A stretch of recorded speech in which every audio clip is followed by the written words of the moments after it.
오늘 주시는 말씀은 요한복음 9장 4절에서 7절까지 올시다. 이제 같은 목소리로 4절에서 7절을 읽으시기 바랍니다. 때가 아직 낮음에 나를 보내신 이의 일을 우리가 하여야 하리라. 밤이 오리는 그때는 아무도 일할 수 없느니라. 내가 세상에 있는 동안에는 세상의 빛이 이로라. 이 말씀을 하시고 땅에 침을 뱉어 진흙을 이겨 그의 눈에 바르시고 이르시되 실로암 못에 가서 씻으라 하시니, 실로암은 번역하면 보냄을 받았다는 뜻이라. 이에 가서 씻고 밝은 눈으로 왔더라. 아멘. 일반적으로 교회에서 병고침의 사역을 하는 목사님들이 병고침을 위해서 환자에게 안수를 하거나 또는 기도할 때 꼭 하는 말이 있습니다. 믿음으로 병고침이 일어날 것입니다. 그런데 그 믿음이 무슨 믿음인지를 설명하는 목사님들은 거의 없어요. 그냥 믿음으로 병고침이 일어난다라고 말을 합니다. 그 믿음이 도대체 무엇일까? 복음서에서는 소경이 눈을 뜨게 된 기적을 모두 5가지로 기록하고 있습니다. 물론 이제 그 중에는 서로 중복된 것들도 있습니다만은, 첫 번째 것이 마가복음 8장 22절에서 26절 사이에 나타나는 것인데 찾아가십시다. 같이 읽으실까요? 22절에서 26절. 벳세다의 이름에 사람들이 소경 하나를 데리고 예수께 나와 손대시기를 구하고, 예수께서 소경의 손을 붙드시고 마을 밖으로 데리고 나가사 눈에 침을 뱉으시며 그에게 안수하시고 무엇이 보이느냐 물으시니, 우러러 보며 가라되 사람들이 보이나이다. 나무 같은 것들에 걸어가는 것을 보나이다 하건, 이에 그 눈에 다시 안수하심에 저가 주목하여 보더니 나아서 만물을 밝히 보는지라. 예수께서 그 사람을 집으로 보내시며 가라사대 마을에도 들어가지 말라 하시니라. 벳세다라 그러면은 갈릴리 호수 북쪽에 있는 땅이옵시다. 그 벳세다라는 지역에 예수께서 도착을 하셨을 때에 사람들이 소경 하나를 데리고 예수께 나와서 손 대시기를 구했다. 다시 말하면은 이 사람 병을 고쳐주십시오. 그래서 소경이 눈을 뜨게 해달라는 그런 청을 드렸는데, 예수께서는 아무 말씀 안 하시고 그냥 그 사람을 데리고 동네 밖으로 나갔어요. 그래서는 아무도 보지 않는 곳에서 멀찍이들 이렇게 보고 있겠죠. 거기서 그 사람의 눈에다가 침을 뱉으시고서, 그리고 그에게 안수하셨다 그래서 그 몸에 손을 얹으시고 뭐가 보이는가? 이라고 물었어요. 그랬더니 아이고 뭐 나무 같은 것들이 걸어다니네요. 사람인 것 같습니다. 그래? 그럼 또다시 안수를 했어요. 어떤가? 그랬더니 아이고 이제는 뭐 잘 보이네요. 여기에는 눈을 뜨게 해 주실 줄로 믿습니다 하는 말이 없어요. 믿음이란 말이 하나도 없어요. 그냥 예수께서는 사람들이 고쳐달라고 데려왔길래 데리고 나가서 고쳐주신 것뿐이에요. 그 다음에 두 번째 사건, 마태복음 9장 27절에서 34절. 27절에서 30절을 같이 읽으실까요? 예수께서 거기서 떠나가실새 두 소경이 따라오며 소리질러 가로되 다윗의 자손이여 우리를 불쌍히 여기소서 하더니, 예수께서 집에 들어가심에 소경들이 나오거늘 예수께서 이르시되 내가 능히 이 일 할 줄을 믿느냐? 대답하여 주여 그러하오이다 하니, 이에 예수께서 저희 눈을 만지시며 가라사대 너희 믿음대로 되라 하신데 그 눈들이 밝아진지라. 예수께서 엄히 경계하시되 삼가 아무에게도 알게 하지 말라 하셨으나. 여기서 거기서 떠났다 할 때 거기는 어딘가? 그건 가버나움이올시다. 가버나움에서 떠나가실 때 소경 두 사람이 따라와 가지고 우리를 불쌍히 여겨달라고만 말을 했어요. 그랬더니 예수께서 뭐라고 그러시는 거니까 내가 능히 이 일 할 줄을 믿느냐 그랬어요. 소경들이 눈을 뜨게 해달라고 부탁한 게 아닙니다. 그냥 우리를 불쌍히 여겨달라고만 말을 했어요. 그랬더니 예수께서 내가 이 일을 할 줄로 너희가 믿느냐 그랬어요. 이 일이라 그러면은 어떤 일을 말할까요? 그 사람 뭐 소경이었는데 눈을 떴으니까 내가 너를 눈을 뜨게 해줄 줄로 믿느냐라고 말씀을 하셨겠지. 그렇죠? 그런데 아니에요, 그게. 예수께서 이 일 할 줄이라고 하는 것은 소경들이 말한 그대로예요. 소경들은 우리를 불쌍히 여겨달라 그랬어요. 그러니까 예수께서 내가 너희들을 불쌍히 여길 수 있다고 생각하느냐라고 물으신 거지, 내가 너희들의 눈을 뜨게 하는 것을 믿느냐라고 말씀하신 게 아니에요. 그랬더니 그들이 믿습니다. 그러니까 그럼 너희 믿음대로 되라. 그래서 불쌍히 여기시는 일이 이루어진 결과가 눈을 뜨게 된 것이지, 눈을 뜨게 하려고 예수께서 말씀하신 것은 아닙니다. 여러분들 성경을 읽을 때에 전후 문맥을 아주 정확하고 자세하게 읽어야지 자기들 생각대로 마음대로 마구 읽으면 안 돼요. 무슨 말씀인지 아시겠죠? 여기에 믿음은 눈을 뜨게 한다는 믿음이 아니라 불쌍히 여기신다라고 하는 그 믿음이 결국은 이들의 눈을 뜨게 하였다라고 하는 것이. 다음에 세 번째 사건, 마태복음 20장 29절로 34절을 찾아갑니다. 같이 읽으실까요? 저희가 여리고에서 떠나갈 때에 큰 무리가 예수를 쫓더라.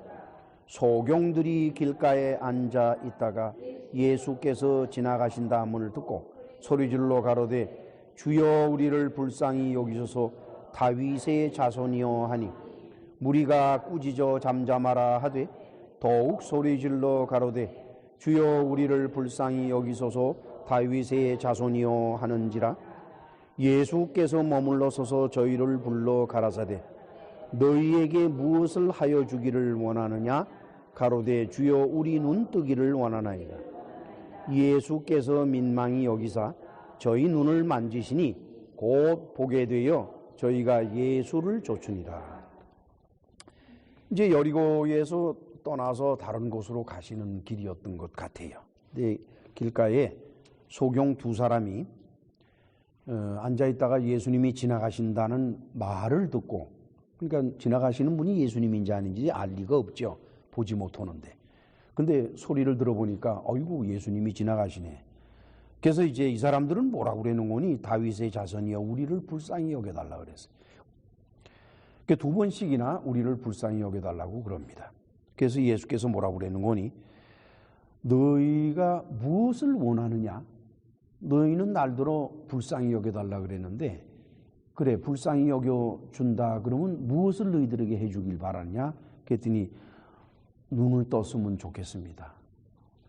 그러니까 예수께서 민망히 여기사 불쌍히 여기셔서 저희들의 눈을 만지시니까 보게 됐어요. 내 믿음대로 될지어다가 아닙니다. 너는 내가 너의 눈을 뜨게 할 줄을 믿느냐? 아멘.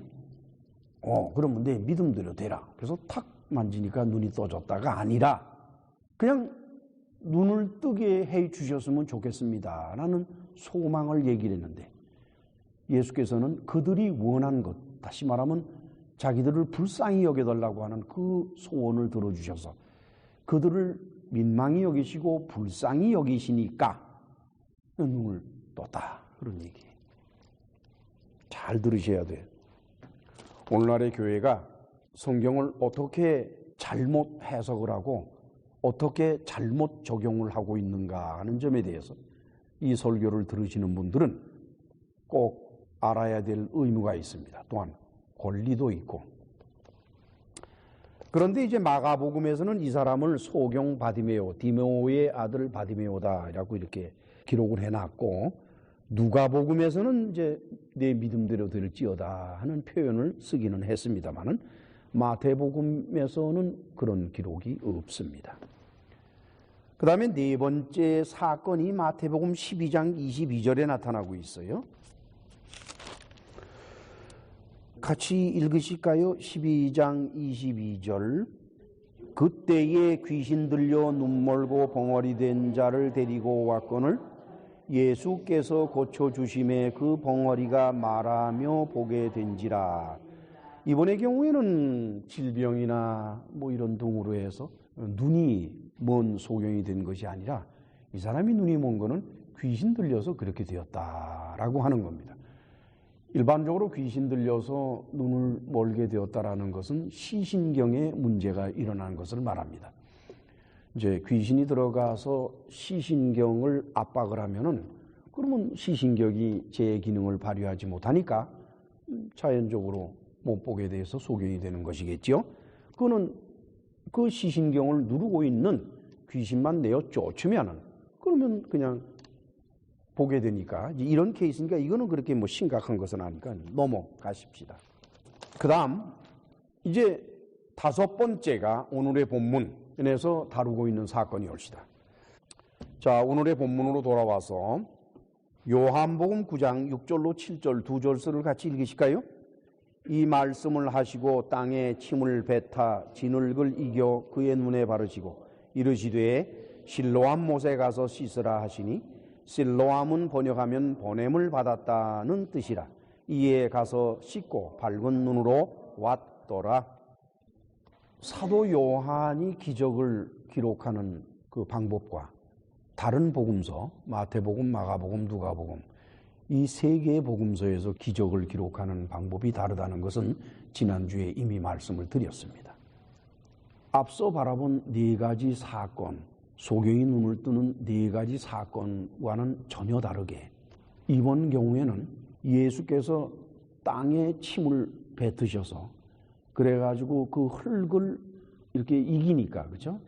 그게 찰기가 생겨서 진흙이 되었더라. 즉 붙을 수 있게 되었더라 하는 얘기올시다. 그래가지고 이것을 그 소경의 눈에 발랐다 이거예요. 그러면서 뭐라 그러시는 거니? 실로암 못에 가서 씻어라. 그래서 이 사람이 예수께서 말씀하신 대로 실로암 못에 가서 씻으니까 눈이 밝아져서 다 보게 되었어요. 그렇죠? 근데 여기서 중요한 게 있어요. 우리말 번역에서는 지금 예수께서 하신 말씀의 그 중요성을 발견하기가 굉장히 어렵습니다. 근데 원문을 바라보면 이와 같이 되어 있어요. 에포이에센 펠론 엑토우 부투스마토스. 엘로이센, 그건 포이에오의 변형인데 그 포이에오라고 하는 단어는 produce, make, 뭘 만든다는 거예요. 근데 펠론 그러면 클레이예요. 진흙이, 그렇죠? 끈적끈적한 그 점착질이 있는 걸 말해요. 그 클레이를 만드는데 어떻게 만드느냐 했더니 엑토우 부투스마토스예요. 이거는 우리한테 상당히 중요한 것을 예시합니다. 지금 사도 요한은 예수님이 하신 행동에 대해서 어떻게 표현하는 거니까 그 끈적끈적한 진흙을 만드셨는데 그게 어디서 만들어진 줄 아느냐? 여러분 진흙을 만드는 거는 어디에서 만듭니까? 말씀하세요. 흙에서 온 거죠, 땅에서. 그런데 사도 요한은 그거를 흙에서 왔다 그러질 않아요. 엑토우 부투스마토스라 그래요. 침에서 왔다는 거예요. 무슨 말씀인지 아세요? 여러분 이 차이가 얼마나 큰 줄 압니까? 흙이라고 하는 것은 땅에 널려 있는 게 흙이에요. 그렇죠? 그 땅에 널려 있는 게 그 흙이 이 사람의 눈을 고침을 주는 것이 아니라 그 흙에 뿌려진 예수님의 침이, 아시겠어요? 그것이 이 눈을 뜨게 하는 것이라는 것을 분명하게 말하는 게 바로 이런 표현입니다. 엑토우. 에크 그러면 어디로부터. 그러시죠? 어디로부터. 침으로부터 클레이가 왔고 그 클레이를 바르니까 눈을 뜨게 되었더라. 그 얘기입니다. 마가복음 8장 22절로 26절 우리가 처음 읽은 거기에서도 두 번째 읽은 거죠. 그 침을 눈에 바르는 것과 이번 경우 오늘의 본문과 그렇게 큰 차이가 없어요. 오늘의 본문은 진흙을 만들어서 발랐다고 하지만은 중요한 거는 그 흙이 아니라 거기 속에 있는 침이기 때문에 그렇죠? 그것은 무엇을 의미할까요? 우리말 번역에는 진흙을 눈에 발랐다 그래서 발랐다. 근데 그 발랐다라고 번역한 헬라어가 에피그리오예요. 에피그리오. 그 에피그리오라는 뜻은 뭔거니? To apply a vicious substance. substance 그러면 물건, 어떤 물건인데 vicious, 점착성이 있는 물건. 그 점착성이 있는 물건을 apply, 이렇게 붙인단 말이에요. 그렇죠? 그렇게 본다 그러면 진흙을 눈에 발랐다는 게 되죠. 그런데 이 에피그리오라고 하는 헬라어 단어 속에 어떤 뜻이 있는 거니? anoint란 뜻이 있어요. anoint. 기름 부음을 받는 것 있지요. 기름 부음을 받는다는 뜻이 그 속에 있어요. 그래서 루돌프 볼트만은 이것을 어떻게 해석을 하는 거니까 지금 눈에다가 침을 발라서 좀 이제 볼트만도 저와 똑같은 생각을 하더라고요. 마찬가지로 이 흙이 중요한 게 아니라 예수님의 침이 중요한 것이니까 그걸 발랐다 이게. 그 바르는 그것이 어노인팅, 기름 부음을 받는 거나 마찬가지이기 때문에 그것은 무엇의 상징인 거니까 베프티즘, 세례의 상징이라고 하는 거예요. 여러분, 세례라고 하는 것은 침례교에서 말하는 물속에 풍덩 들어갔다 나왔건 장로교나 감리교에서 하는 것처럼 그냥 스프링클, 머리에다가 물을 몇 방울 탁 뿌려서 하던 뭐를 어떻게 하든지 간에 그거는 물이 사람을 깨끗하게 하는 게 아니에요. 그걸 영어로 말하면 ritual purification이라고 그래요. ritual 그러면 의식적인, 종교적인, 예식적인 하는 뜻이고 purification 그러면 정화되는 걸 말해요. 그것을 한글 성경에서는 이제 성결 또는 정결이라고 그러죠. 정결 규정, 정결한다 그러죠. 그것을 말한 것이 옳시다. 소경의 눈에 침을 바르는 것이 세례의 효과를 말하는 것이 아니라 소경의 눈이 떠서 고침을 받은 것이 곧 세례와 마찬가지다 이렇게 되는 거예요. 그것이 이제 불트만의 주장인데 저는 불트만의 글을 읽으면서 상당히 설득력 있다라고 생각을 했어요. 지금 침이 무슨 약효가 있어가지고 태어날 때부터 소경인 사람을 예수님의 침은 특수침이 돼가지고 그 속에 특수 약효과가 있어서 화학적 그래서 눈을 뜨게 됐을 것이다 라고 얘기하고 싶어하는 사람들이 적질 않아요. 여러분, 사실상 실제로 우리가 뭐 이런데 종기가 나고 그러면 침을 바르잖아요. 그렇죠? 그럼 그 종기가 사그러들고 없어져요. 또 이제 이렇게 다치고 막 그러면 입으로 빨죠. 빨거나 또는 침을 바른다고요. 그러면 사실상 침이 치료하는 효능을 갖는 거는 사실입니다. 그러나 그렇다고 해서 그것이 태어날 때부터 소경인 사람의 눈을 뜨게 할 수 있는 그런 약품으로서의 효과, 말이 안 돼요. 이것은 어디까지나 소경의 눈에 침을 바르는 과정을 통해서 눈이 고침을 받는 것이 일종의 세례라고 바라볼 때에 그러한 세례가 일어나도록 예수께서 하신 것으로 보는 겁니다. 이와 유사한 사건을 우리는 구약 성경에서 찾아볼 수가 있는데 여러분들이 잘 아시는 나아만 있죠. 나아만의 이야기를 우리 찾아가 볼까요? 다 같이 열왕기하 5장 9절에서 14절을 찾아갑니다. 구약 성경 568페이지 9절에서부터 같이 읽으실까요? 나아만이 이에 말들과 병거들을 거느리고 이르러 엘리사의 집 문에 서니 엘리사가 사자를 저에게 보내어 가로되 너는 가서 요단강에 몸을 7번 씻으라. 네 살이 여전하여 깨끗하리라. 나아만이 노하여 물러가며 가로되 내 생각에는 저가 내게로 나와서 그 하나님 여호와의 이름을 부르고 당초 위에 손을 흔들어 문둥병을 고칠까 하였도다. 다메섹 강 나마나와 바르발은 이스라엘 모든 강물보다 낫지 아니하냐. 내가 거기서 몸을 씻으면 깨끗하게 되지 아니하랴 하고 몸을 돌이켜 분한 모양으로 떠나니 그 종들이 나와서 말하여 가로되 내 아버지여 선지자가 당신을 명하여 큰 일을 행하라 하였다면 행치 아니하였으리까. 하물며 당신에게 이르를 씻어 깨끗하게 하라 함이리까. 나만이 이에 내려가서 하나님의 사람의 말씀대로 요단강에 7번 몸을 잠그니 그 살이 여전하여 어린아이의 살 같아서 깨끗하게 되었더라. 이 사건은 아주 유명한 사건입니다. 나만이라고 하는 사람은 아람 왕의 군대 장관이올시다. 그만에 이 사람이 문둥병에 걸렸어요. 그런데 그 아람의 포로로 끌려온 이스라엘 사람 중에 한 사람이 우리 고장에 선지자가 계신데 그분은 뭐든지 병을 고칠 능력이 있습니다. 그래서 이제 왕한테 허락을 받아서 왔어요. 그래서 이 사람이 지금 이제 선지자 엘리사의 집 문턱에서 겪는 일입니다. 일반적으로 군대 장관 그러면 엄청나게 세력이 센 사람이니까 부유한 자나 또는 권력이 센 사람에게 병고침의 역사가 일어나도록 선지자들이 비단 하나님의 선지자뿐만 아니라 신들의 선지자들이 나와서 할 때는 뭐 그 앞에서 춤을 추고 뭐 흔들고 왜 그러고 난리가 나요.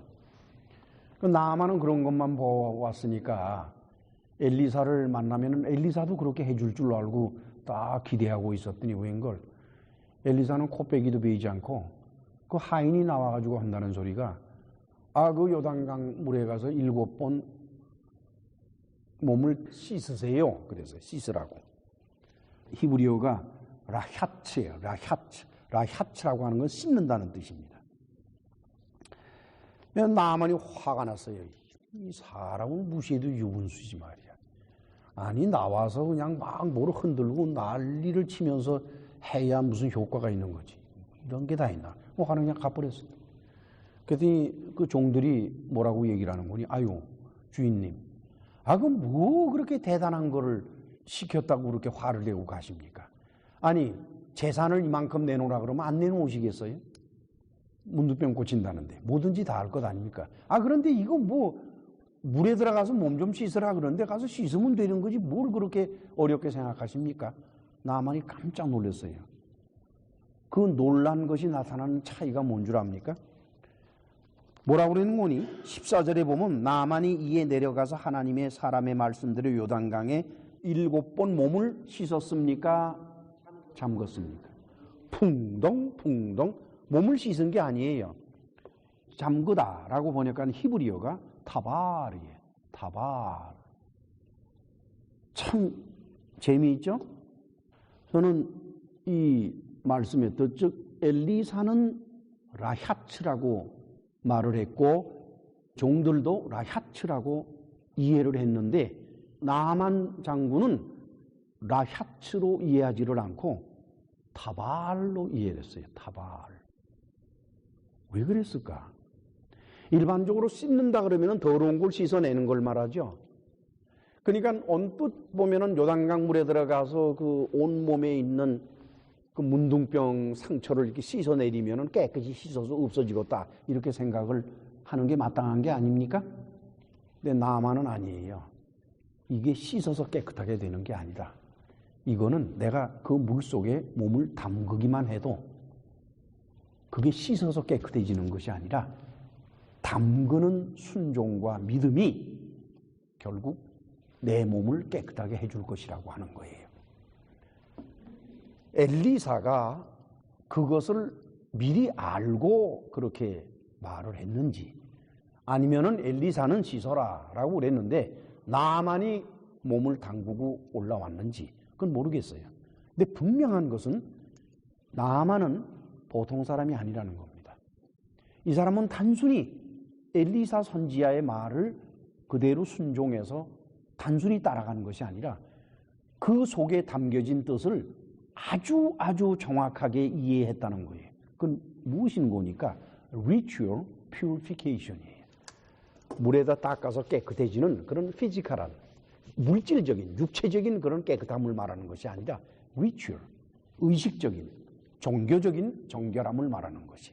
종교적인 정결함은 잿물로 씻는다고 씻어지는 게 아닙니다. 그렇죠? 종교적인 정결함은 물 한 방울만 가지고도 깨끗하게 되는 거예요. 왜냐? 믿음으로 되는 것이기 때문에. 이것이나 오늘 본문에서 말하고 있는 눈의 진흙을 실로암 물에 씻는 것이나 조금도 다를 바가 없는 것이옵시다.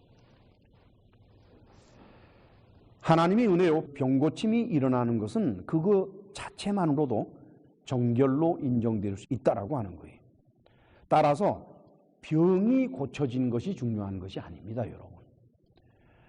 오늘날 교회가 하나님 앞에 저지르는 큰 잘못 중에 하나가 신자들이 어려움이 있거나 또는 병이 들었거나 할 때에 참으로 기적적으로 문제가 해결되고 또 병고침을 받는다는 그 사실이 중요해서 그것만을 강조했을 뿐이지 하나님의 은혜로 문제가 해결된다는 것이 그게 바로 하나님 앞에 정결함을 받는다라는 그 선까지는 가지를 못해요.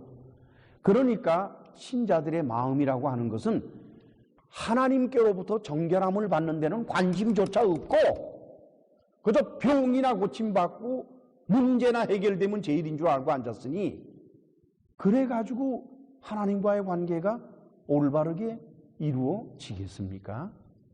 이것이 바로 오늘날 그리고 지난 2000년 동안 교회가 하나님 앞에 저질러온 죄악이 옳시다. 자, 그런데 오늘의 본문에서 예수께서는 이 사람을 실로암 못에 가서 눈을 씻으라고 말씀을 하십니다. 자, 여러분 지도를 보셨죠? 지난주에도 똑같은 지도를 드렸었는데 여러분들이 가져왔는지 안 가져왔는지 몰라서 다시 또 했어요. 예루살렘 성 지도가 나와 있죠. 그 뒷면을 바라보면은 거기에 유대왕국 시대의 예루살렘의 치수시설이라 그래서 거기 실로암 못이 어떻게 물이 거기에 모이게 되는지를 그림으로 이렇게 그려놓은 게 있습니다.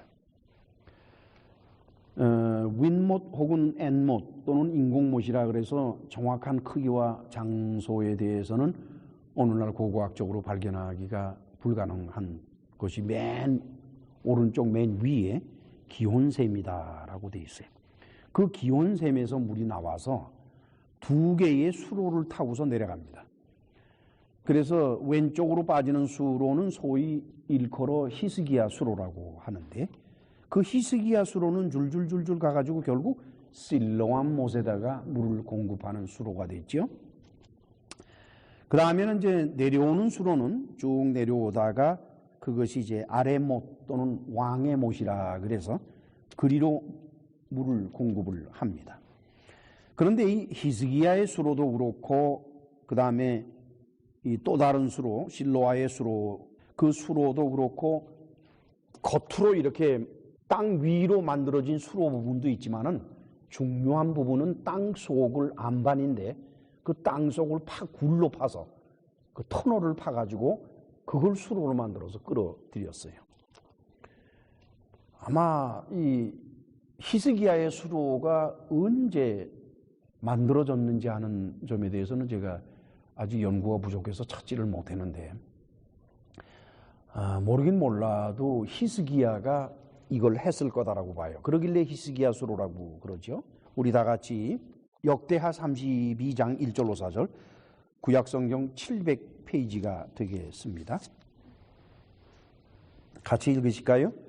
이 모든 충성된 일 후에 아수르 왕 산헤립이 유다에 쳐들어와서 견고한 성읍들을 향하여 진을 치고 쳐서 취하고자 한지라.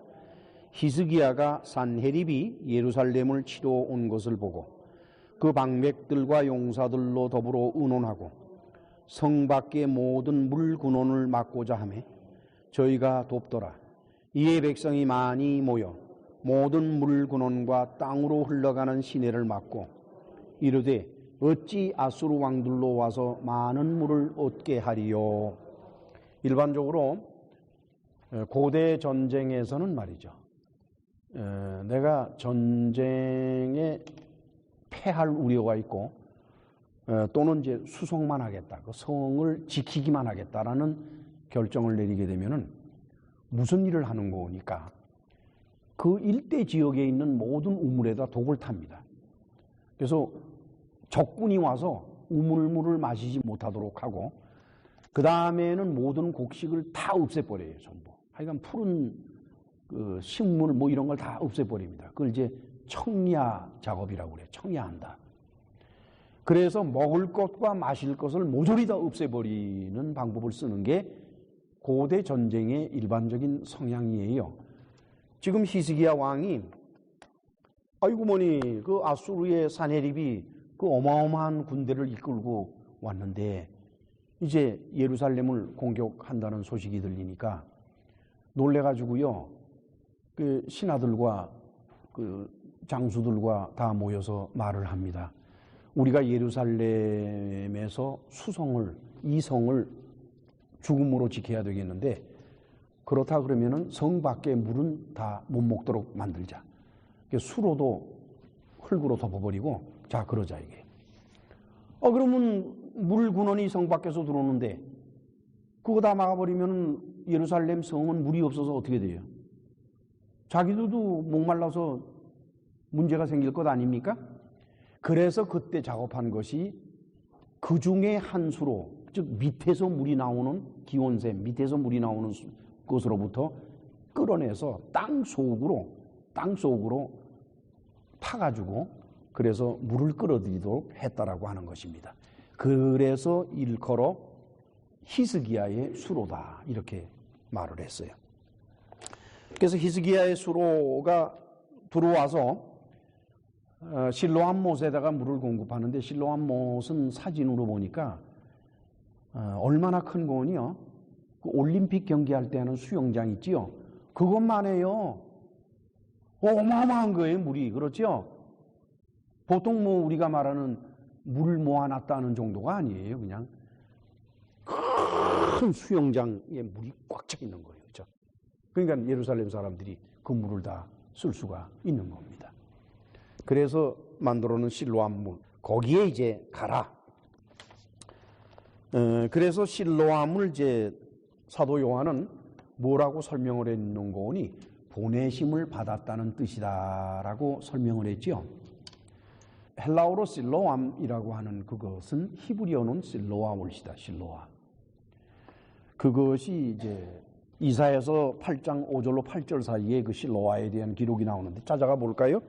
이사야서 8장 5절로 8절 975페이지 5절로 8절까지를 같이 읽으실까요? 여호와께서 다시 내게 이르러 가라사대 이 백성이 천천히 흐르는 실로아 물을 버리고 르신과 르말리아의 아들을 기뻐하나니 그러므로 주 내가 흉용하고 창일한 큰 하수 곧 아수르 왕과 그의 모든 위력으로 그들 위에 덮을 것이라. 그 모든 골새에 차고 모든 언덕에 넘쳐 흘러 유다에 들어와서 창일하고 목에까지 미치리라.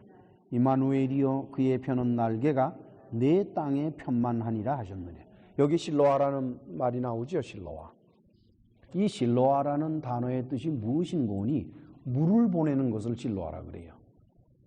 그러니까 수로를 통해서 물을 보낼 것 아니에요. 그거를 실로아라 그래요. 즉 실로암이라는 것은 보냄을 받았다. 다시 말하면은 뭐 하나님이 누구를 보냈다는 뜻이 아니라 실로암 못에 있는 물은 저 위 기온샘에서부터 수로를 타고 보냄을 받은 것이다. 보내온 것이다 하는 뜻입니다. 아시겠죠? 그러니까 실로암에 대한 정확한 해석을 여러분들께서 잊으시면 안 됩니다. 여러분, 소경이 눈에 진흙을 바르고서 실로암 물에 가서 씻는다. 그게 뭘 의미하는 것 같아요, 여러분? 첫째, 이 사람은 눈에 진흙을 붙인 상태에서 실로암못까지 가야 돼요. 성한 사람도 눈에다가 진흙을 묻혀서 그 진흙이 얼마나 점착력이 강해서 그렇게 걸어가는데 흔들리는데 안 떨어지고 거기 붙어 있겠습니까? 성한 사람도 그 진흙을 눈에다가 붙이고 가면 어떻게 돼요? 그 진흙을 두 손으로 이렇게 너무 꽉 누르면 부서지니까 약간이라도 눌러서 떨어지지 않도록 하면서 가야지요. 하물며 소경인데, 소경이 길이 울퉁불퉁한지 뭐 어떻게 알겠어요? 그러니까 이 소경은 눈에다가 그 진흙을 바르고서 걸어가는데 얼마나 천천히 걸어가겠습니까? 조심 하면서 갈 거예요. 여러분, 오늘 말씀을 통해서 살펴보니까 오늘 본문 기록에서는 이 사람이 예수님께 눈을 뜨게 해달라고 간청을 했다는 기록이 없어요. 이 사람이 무슨 예수님한테 아유 저 태어날 때부터 소경으로 태어났는데 예수님 저 눈 좀 뜨게 해주세요 라고 부탁하지 않아서 이 사람은 예수님은 몰라요. 예수님이 하나님의 아들이신지도 모르는 것 같아요. 나중에 이제 비로소 하고 깨닫지 처음에는 몰라요. 그러니까 예수님한테 다윗의 자손이요 할 수도 없는 거예요. 다른 소경들은 예수님을 미리 알아보고 다윗의 자손이요 그랬죠. 그렇죠? 근데 이 사람은 그 얘기도 안 해요. 그 얘기는 뭐예요? 이 사람은 아무것도 모르는 거예요. 예수님에 대해서.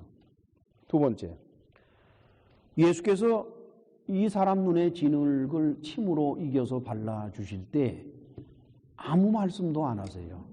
조건도 없어요. 넌 날 믿느냐? 너 어떻게 해주기를 바라느냐? 어쩌느냐? 저쩌느냐? 아무 말씀도 없어요. 그냥 발라주셨어요. 세 번째, 그리고 나서는 복잡하게 말씀하시는 게 아니라 너 실로암 못에 가서 눈을 씻어라. 그거로 끝이에요.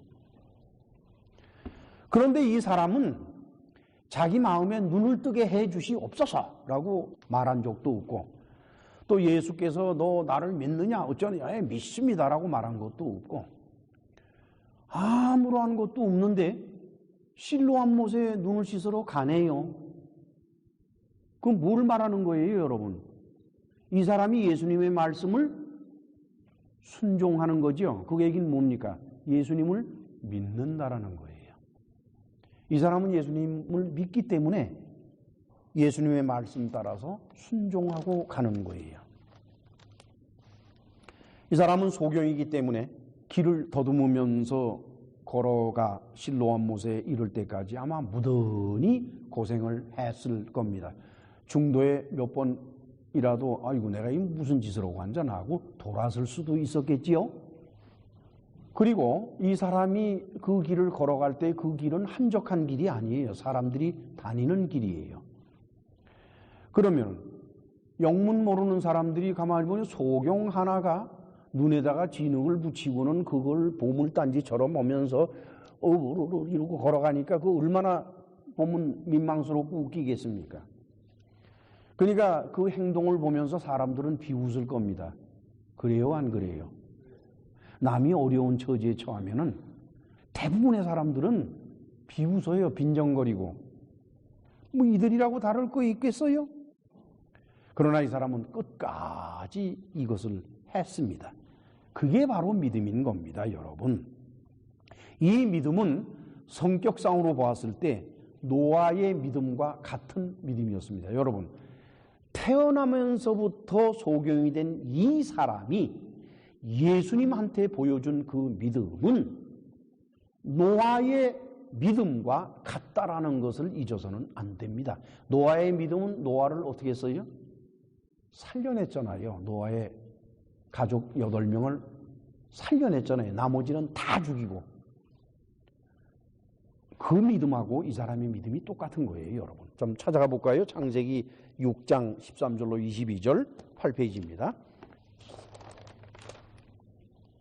13, 14절 같이 읽으실까요?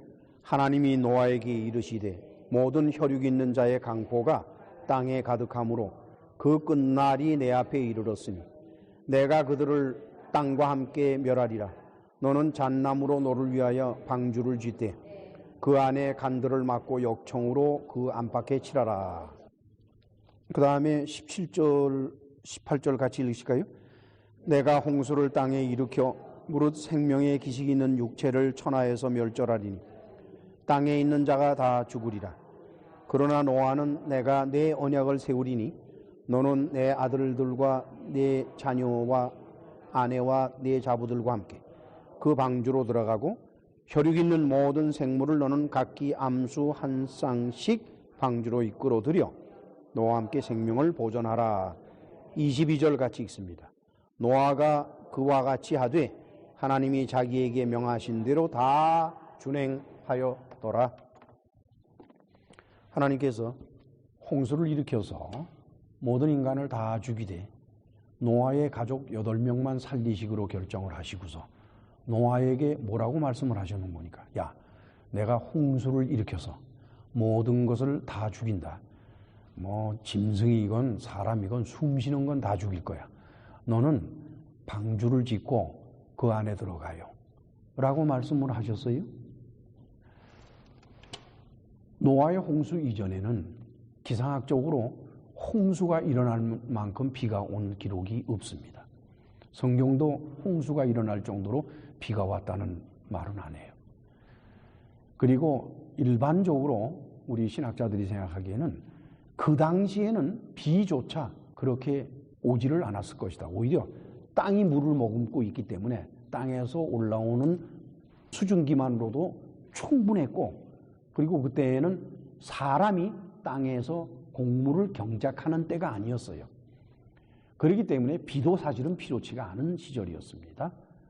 그리고 물이라는 것은 땅에서 솟구쳐 올려놓은 샘물에서 물 먹으면 되는 거지 하늘에서 비가 내려와야 물 먹는 게 됩니까? 아니잖아요. 자, 그러던 때, 즉 생전에 홍수라는 걸 본 것이 없는 노아에게 하나님께서 홍수를 일으키겠다고 하셨다 그러면은, 그러시고서 또 하나님께서 말씀하시기를 또 방주를 지어라. 그래서 이 사람은 산 중턱에다가 방주를 지은 것으로 봐요.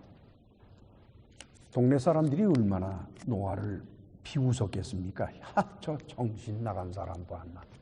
바닷가에다가 뭐 방주를 짓는다면 뭐 그래도 띄워놓고 유람이나 갈래나 뭐 그래서 좀 인정을 하겠더만도.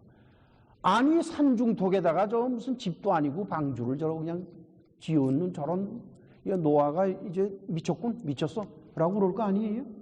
그런데 그런 상태가 되면 사람들이 그냥 넘어가질 않아요. 와서 돌도 던지고요, 꽹가리 치고 미쳤다 미쳤다 그러고 막 약을 올려요.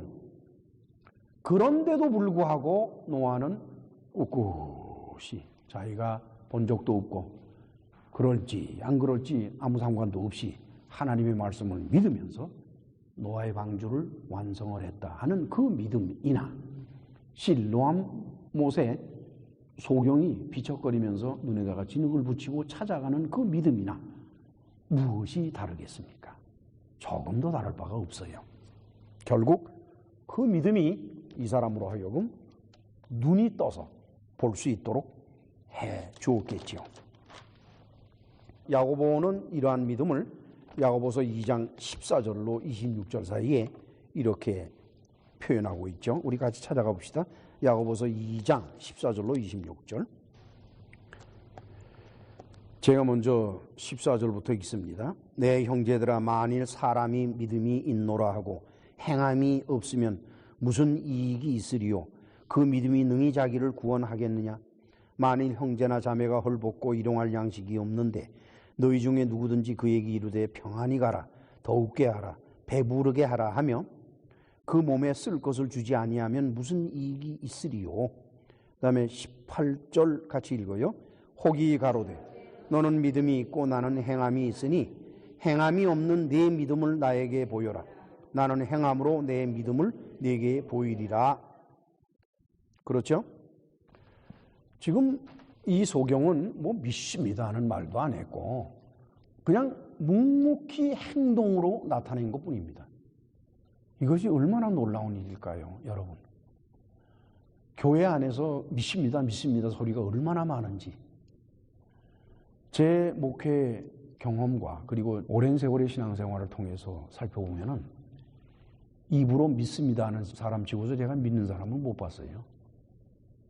안 믿으니까 믿는다 그러더만요. 믿는 사람은 믿는다는 말조차 안 해요. 그냥 가만히 있어요. 무슨 말인지 이해가십니까? 참 가슴 아픈 일입니다. 그런데 저는 오늘의 본문을 이렇게 연구를 하면서 너무너무 힘이 들어지는 게, 아니 어떻게 이 사람이 이런 믿음을 가졌을까? 예수님도 전혀 모르던 사람인데, 그렇죠? 뭐 믿음을 가져요, 믿습니다 하는 때들 보면은 말이죠, 철야기도 해야 되고 금식기도 해야 되고 요란해요. 새벽부터 나와야 되고 뭐 굉장합니다. 교회에서들. 뭐 그래야 믿음이 성장 안 되면서요. 그래요, 안 그래요? 그래서 믿음이 성장했어요? 거꾸로 갔지요. 믿음은 어디로 간지 다 없어지고 입만 살아가지고. 너무 놀라운 거예요. 그게 교회들에서 말하는 믿음이라는 건데, 아니 이 사람은 어떻게 해서 그런 믿음을 갖게 됐나? 자, 이제 오늘의 본문에서 4절로 5절을 같이 읽으실까요? 때가 아직 낮음에 나를 보내신 이의 일을 우리가 하여야 하리라. 밤이 오리니 그때는 아무도 일할 수 없느니라. 내가 세상에 있는 동안에 세상의 빛이로라. 낮에는 일을 하는데 밤에는 아무도 일을 할 수가 없다. 소경이 이 말씀을 들을 때 어떤 생각을 할까요? 소경에게 낮이 있습니까? 밤이 있습니까? 똑같죠. 맨날 밤이죠, 소경은. 자, 예수께서 뭐라고 말씀하시는 거니? 낮에는 일을 하고 밤에는 일을 안 한다고 그랬으니까 이 소경이 그 말씀을 들으면서 생각할 건 딱 하나밖에 없어요. 아, 나는 맨날 밤에서 사는구만. 따라서 나는 아무 일도 못하는구만. 나는 아무 일도 못하는 사람이야. 생전에 들어보지 못한 말, 생각지도 못했던 것들을 팍 들으면서 머리에서, 아, 나는 일하지 못해. 그러니까 무능하고 보잘것없고 참 살아있을 가치조차 없는 존재가 아닌가. 좌절이 쏟아져 들어왔겠죠. 좌절감이. 그런데 예수님이 뭐라고 그러시는 거니까, 나를 보내신 이의 일이라 그랬어요. 이게 뭐 세상 일이 아니라, 가만히 들어보니까 예수님이 어떤 분인지는 모르겠지만 그분을 보내신 이라 그러면 무슨 굉장히 대단한 분 같은데, 그렇죠? 근데 그분의 일을 할 수가 없다. 점점 더 거리감이 느끼고 점점 더 좌절감이 들어오는 거예요. 우리 다 같이 지난주에 강의한 1절로 3절을 다시 같이 읽읍시다. 예수께서 길 가실 때에 날 때부터 소경된 사람을 보신지라. 제자들이 물어 가로되 라삐여, 이 사람이 소경으로 난 것이 위죄로 인함이오니까? 자기 오니까 그 부모 오니까? 예수께서 대답하시되 이 사람이나 그 부모가 죄를 범한 것이 아니라 그에게서 하나님의 하시는 일을 나타내고자 하심이니라.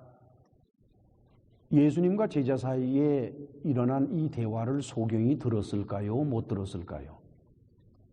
들었죠. 이 얘기는, 아, 이 사람이 소경으로 태어난 게 이 사람의 죄입니까? 부모의 죄입니까? 하는 얘기는 이 사람이 수천 번 들었을 게요. 어릴 때부터 그 나이 될 때까지 만나는 사람마다 그런 얘기를 했을 거라고요. 여러분들도 아마 그렇게 하실걸? 유다 사람이라면. 그러니까 허번날 듣던 얘기. 그러니까 이 사람은, 아, 내가 죄인가? 내 부모가 죄인가? 아, 그래서 내가 소경이 됐나? 늘 이러고 살아왔는데, 어이쿠, 웬걸? 그 사람이 뭐라는 거니까? 아닐세. 그 부모가의 죄도 아니고 이 사람이 지은 죄도 아니야. 하나님의 일을 이 사람을 통해서 나타내려고 하는 것이야.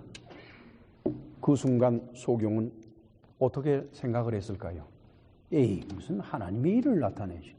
그러나 그 다음에 낮이며 밤이며 하는 얘기를 듣는 순간에 좌절감이 오지만은 그 다음 순간 어떻게 됩니까?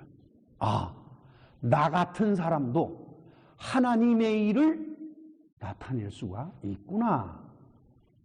엄청난 소망인 것입니다. 이제까지 좌절의 삶을 살아오던 소경은 예수께서 자기 자신을 하나님께서 사용하신다는 말을 들었을 때 용기가 솟구쳐 오르고 소망이 일어났어요. 이것은 모든 이들에게 다 적용되는 말씀입니다.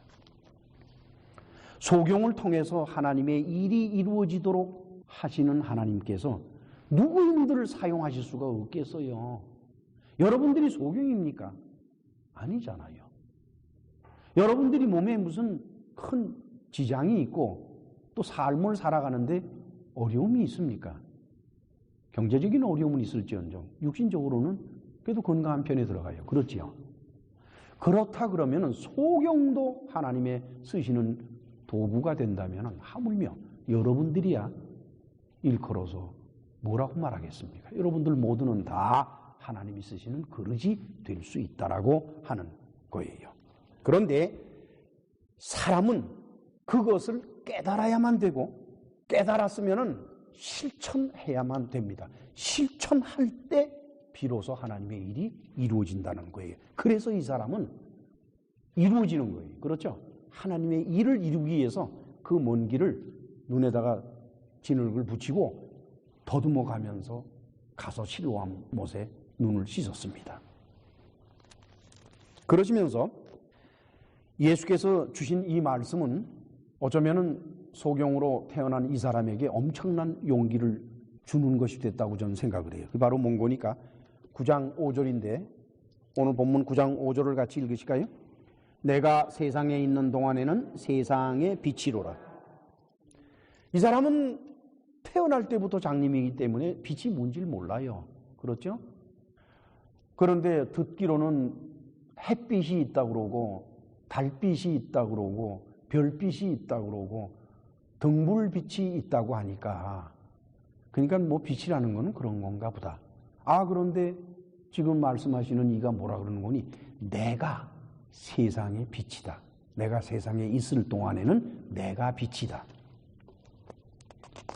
이 말씀은 12장 35절로 36절 사이에 다시 나타납니다. 그러니까 이 말씀의 구체적인 뜻은 그때 가서 살펴보기로 하고 결국 어떻게 돼요? 이 소경은 뭘 만났어요? 빛을 만난 거예요. 지금 이 사람 빛을 만났어요. 이 빛은 세상에서 말하는 태양빛이나 달빛이나 또는 별빛이나 등불을 말하는 것이 아닙니다. 이 빛은 바로 하나님이 주시는 빛인 것입니다.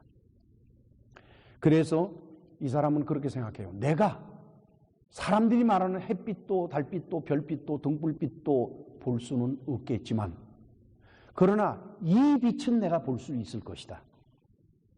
이 새로운 빛, 내가 들어보지도 못하고 경험해보지도 못한 이 새로운 빛, 이 빛은 내가 볼 수 있을 것이다. 이 사람 말대로만 하면은 나도 빛을 볼 수 있는 사람이 된다. 왜 이게 가능할 것인가? 내가 빛을 봐야 그게 하나님의 일이기 때문에 하나님의 일은 일단 계획이 되면은 어떤 일이 있어도 이루어지는 게 하나님의 일이 올시다. 그거는 이스라엘 민족으로서는 당연하게 생각하는 거예요. 그렇죠? 우리 한국 사람들하고는 달라요. 한국 사람들에게는 뭐 일이 벌어질 수도 있고 안 벌어질 수도 있어요. 그러나 이스라엘 민족에게 있어서는 절대로 그렇지가 않습니다. 이거는 엄청난 믿음을 말하는 겁니다, 여러분. 그래서 이 사람은 후에 바리새인들 앞에서 이 믿음을 구체적으로 말합니다. 우리 요한복음 9장 30절로 33절을 앞질러 갈까요? 같이 읽습니다. 그 사람이 대답하여 가로되 이상하다. 이 사람이 내 눈을 뜨게 하였으되 당신들이 그가 어디서 왔는지 알지 못하는도다. 하나님이 죄인을 듣지 아니하시고 경건하여 그의 뜻대로 행하는 자를 들으시는 줄을 우리가 아나이다. 창세 이후로 소경으로 난 자의 눈을 뜨게 하였다 함을 듣지 못하였다. 놀라운 사실은 이 사람이 예수님의 말씀을 듣고 그것을 믿게 된 트러스트하게 된 그 믿음은 단순히 눈을 뜨겠다 하는 그런 충동에서 일어나는 것이 아닙니다. 태어나면서부터 소경된 사람이 뭘 받겠어요? 눈 뜬 것이 뭐라는 걸 알겠습니까? 모르겠습니까? 저 눈 좀 뜨게 해주세요. 그럼 눈 뜬 다음에 어떻게 된다는 걸 압니까? 모릅니까? 모르죠. 도대체가 본다는 것이 뭔지를 이 사람은 몰라요. 안 보는 것이 보는 것과 같은 사람, 그러한 사람이 보고 싶어하는 충동을 가질 수 있을까? 본다는 게 뭔지도 모르는 사람이요? 그건 그럴 수가 없지요. 그는 다만 오늘까지 그저 자신이 먹고 사는 일에만 관심을 가졌죠. 그래서 구걸하며 살았습니다. 그런데 놀라웠게도 예수님의 말씀을 듣고 나서는 자기 자신도 하나님의 일을 할 수 있다는 소망이 생긴 거예요. 이 소망이 이 사람에게 믿음을 갖게 했고, 그리고 그 소망은 세상의 빛이신 예수님을 보는 소망도 됩니다. 그래서 이 믿음을 가지고 실로암 못에 가서 눈을 씻고 보게 되었죠. 오늘날 자신의 문제 해결의 수단으로 믿음을 가져야 된다라고 가르치는 이 천한 일들, 로우 클래스예요. 아주 천박한 일들. 몸의 병이 낫기 위해서 믿음을 가져야 된다라고 하는 아주 천한 생각들. 문제 해결을 받기 위해서 믿음을 가져야 된다라고 하는 게 아주 천박한 마음들. 이런 것들은 하나님 앞에서 참으로 가증스럽고 부끄러운 일입니다. 우리는 오늘의 말씀을 통해서 그것을 깨닫게 됩니다. 기도합시다.